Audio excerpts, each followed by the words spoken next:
சுகரை குறைச்சி கண்ட்ரோல் பண்ணுறதுக்கும் வெயிட் லாஸ் பண்ணுறதுக்கும் இந்த சுரைக்காய் ரொம்பவுமே பெனிஃபிட்டாக இருக்குது. நான் சொல்கிற முறையில் கண்டிப்பாக இந்த மாதிரி செஞ்சு பாருங்கள், டேஸ்ட்டு வேறு லெவலாக இருக்கும். சுரைக்காய் தோல் செய்விட்டு உள்ளே இருக்க விதையெல்லாம் எடுத்து இந்த மாதிரி பொடியாக கட் பண்ணி தனியாக எடுத்து வச்சுக்கோங்க.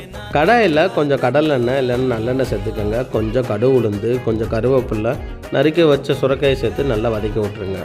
சுவைக்கு தகுந்த மாதிரி தேவையான அளவுக்கு உப்பு போட்டுக்கோங்க.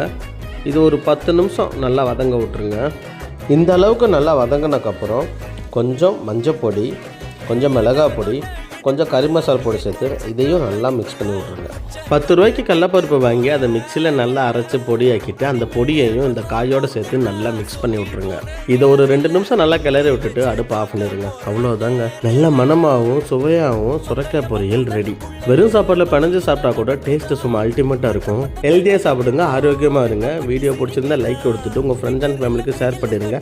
நம்ம சேனலை சப்ஸ்கிரைப் பண்ணிடுங்க.